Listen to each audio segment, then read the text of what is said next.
Castillo. Sensación, ¿verdad? Es una sensación súper extraña. ¿Cómo sabe Moisés si le han abandonado cuando era un bebé que era judío? Buena pregunta.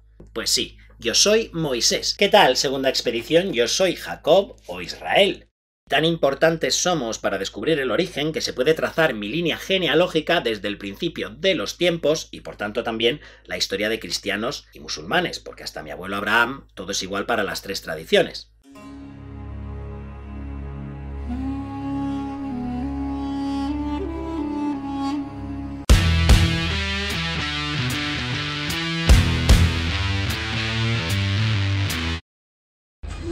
Nos vamos a Petra.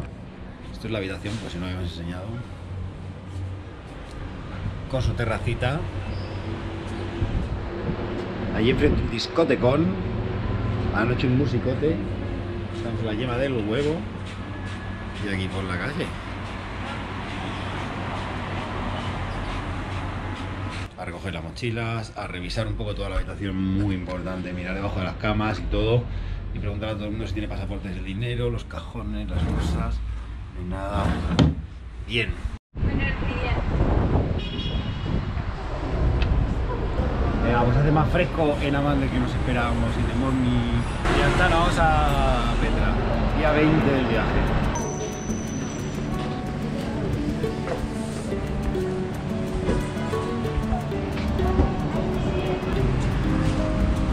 One taxi.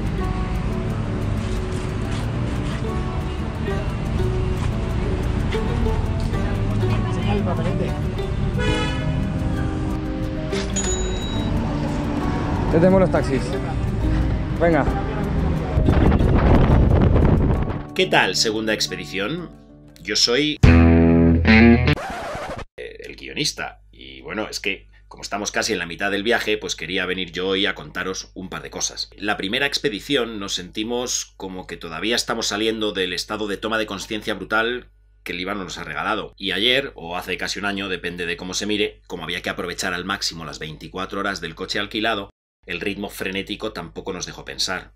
Hoy, en cambio, aunque tampoco hayamos dormido mucho, al menos tenemos un viaje en autobús que nos dejará algo de tiempo para ubicarnos y recomenzar.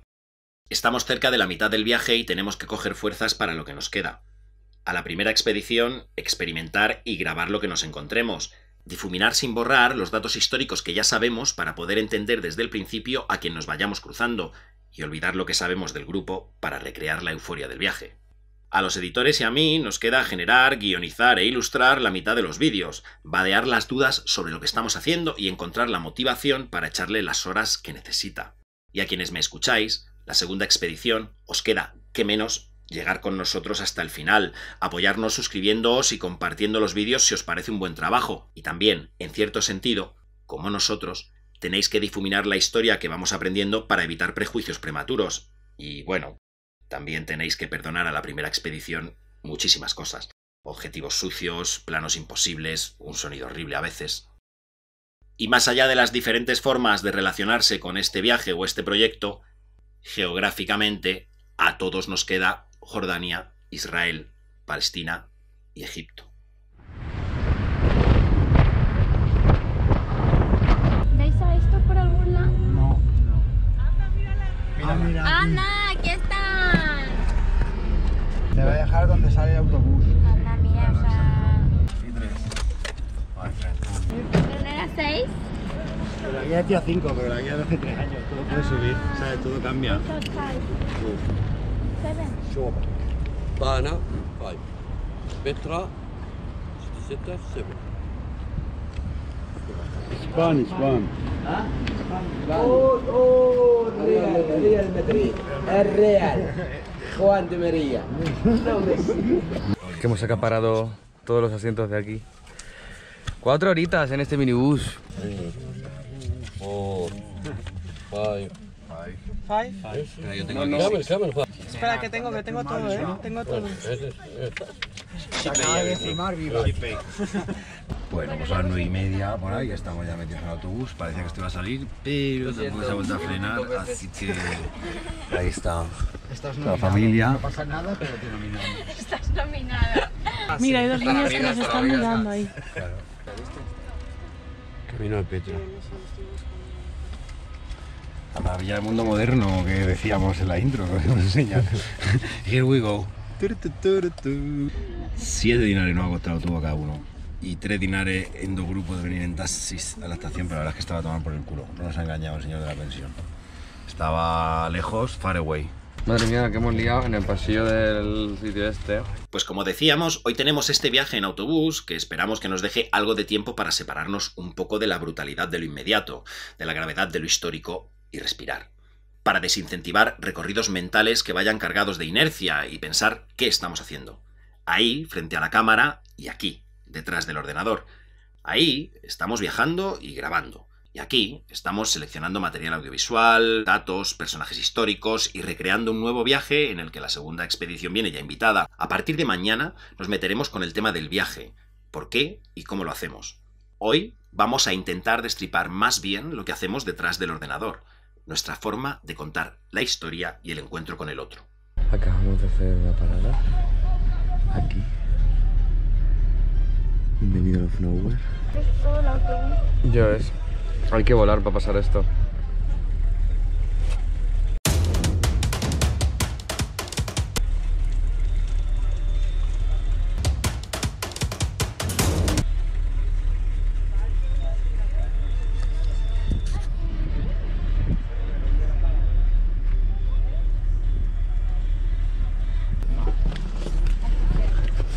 Aquí estamos.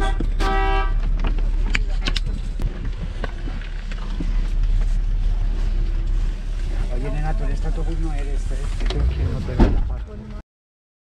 Ya desde el primer capítulo dejamos claro que entendemos la historia como una forma de evitar el maniqueísmo de dividir a la humanidad entre buenos y malos, y que creemos que el otro, al albur de un destino incierto, como decía Todorov, podemos ser cualquiera de nosotros. Y esto, sentirnos también como el otro, nos puede evitar prejuicios a la hora de acercarnos a las personas que nos vamos encontrando porque no las vemos como diferentes. Pero también podría atenuar nuestra autocrítica, porque si todos somos ya otro, podemos sentirnos tentados a hacerles cargar a las gentes que nos encontramos con la responsabilidad de los errores históricos que, debido a la estructura del régimen colonial, solo podían ser nuestros. En otras palabras, si hay que criticar, se debe empezar por uno mismo.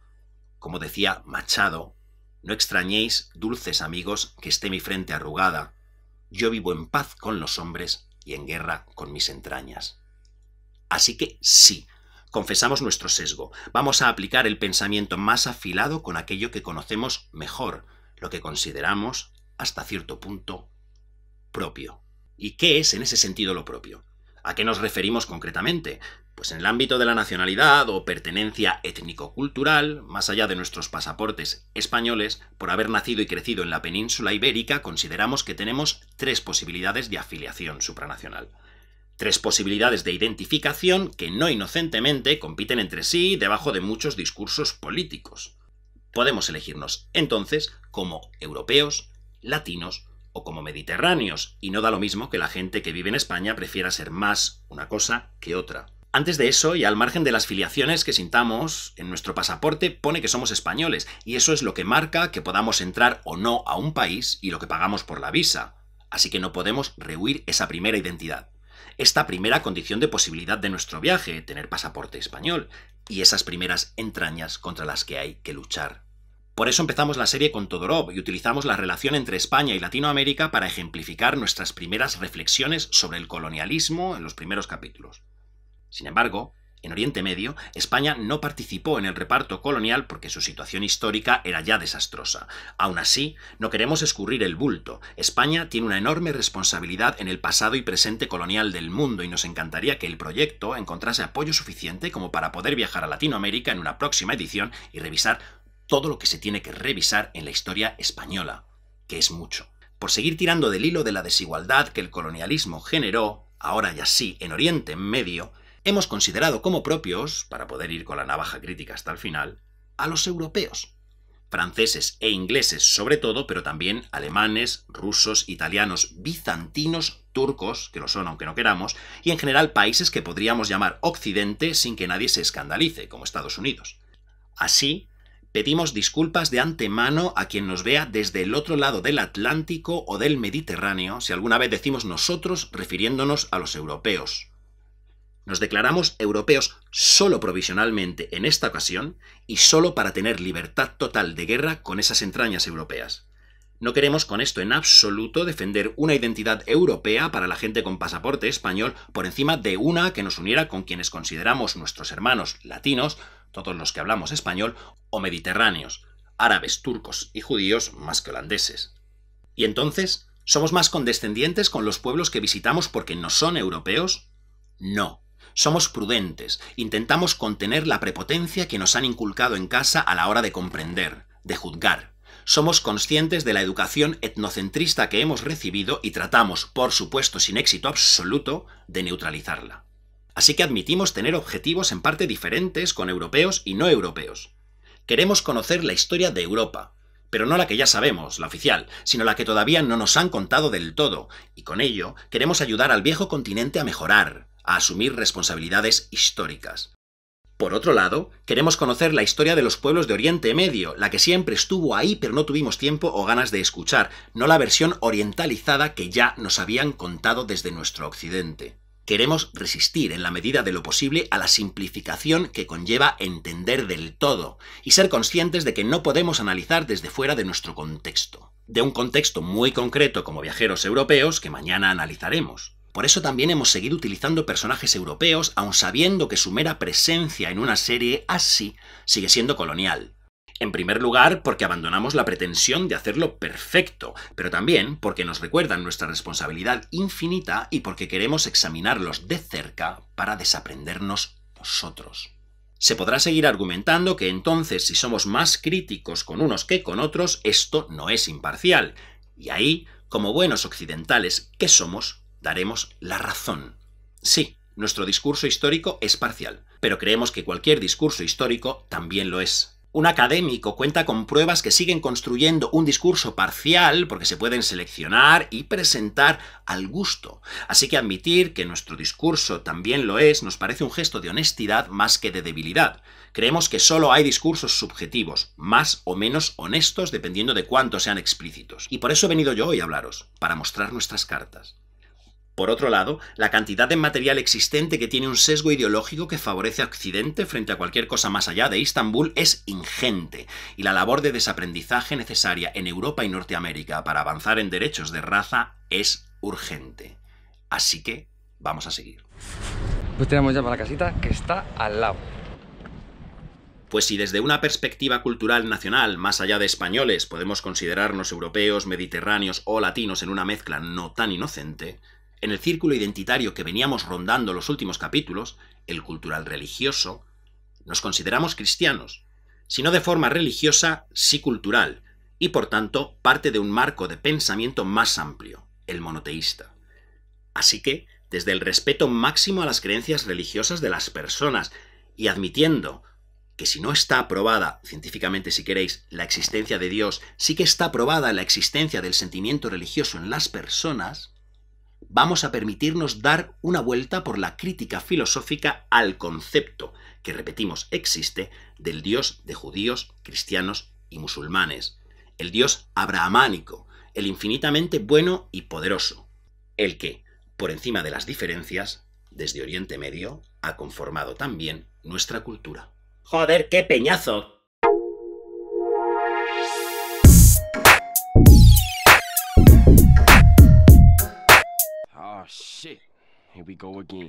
¿Qué tal, segunda expedición? Menos mal que se han callado ya y me han dejado salir. Yo soy Epicuro y os voy a exponer muy clarito el problema filosófico que tiene este tipo de Dios. Y lo voy a exponer muy clarito porque, bueno, me lo inventé yo. Es el clásico problema de Dios y el mal. Bueno, pues parece muy complicado, pero en realidad es el típico. Si existe Dios y es bueno y todopoderoso, ¿cómo es posible que permita tanto mal en el mundo? Yo lo formulé así. Estas tres premisas son incompatibles, es decir, no pueden darse las tres a la vez. 1. Dios es omnipotente. 2. Dios es omnibenevolente. 3. El mal existe. Si existe el mal es porque o Dios lo permite y entonces no es tan bueno, o porque no puede impedirlo y entonces no es omnipotente. Pues bien, ya está. siglos y siglos y nadie ha podido resolver esta paradoja. Nadie. Lo han intentado, por supuesto, pero no lo han conseguido. Para empezar, todos eran intentos de relativizar alguna de las premisas, que no soluciona del todo la paradoja, pero es que además acababan partiendo de lo que querían demostrar, y eso no es filosofía.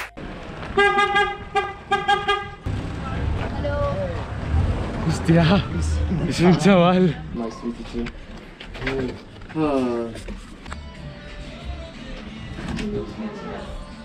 Bueno, atentos al pedazo de sitio en el que estamos, ¿vale? O sea, mirad, o sea, quiero decir, o sea, ¿esto qué es? ¿Esto qué es? Por favor, ¿esto qué es? ¿Vale? 25 euros todos. O sea, por noche, quiero decir. Nos invita a té, que es un té que además está buenísimo. Aquí de lujo, estamos. ¿A qué sí, Selina? Genial. Nos vamos pa' Petra. Vean a un turista, le digan hola y le saluden, ¿verdad? Pero se lo enseñan día tras día, día tras Porque día, vamos, hasta que se lo clavan. estarán por aquí pasarán 500.000 días todos. Hola.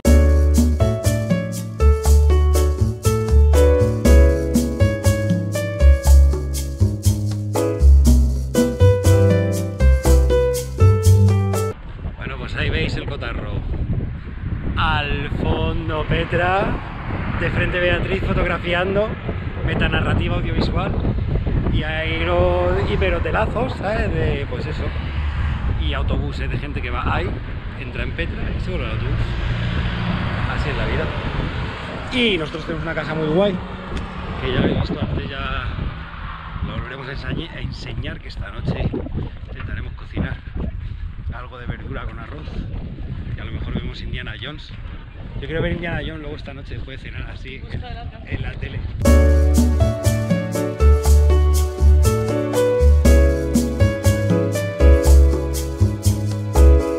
Uno bastante bueno fue Leibniz. Él relativiza la primera premisa, la de que Dios sea omnipotente. Dice que crea el mejor de los mundos posibles, pero no el mejor.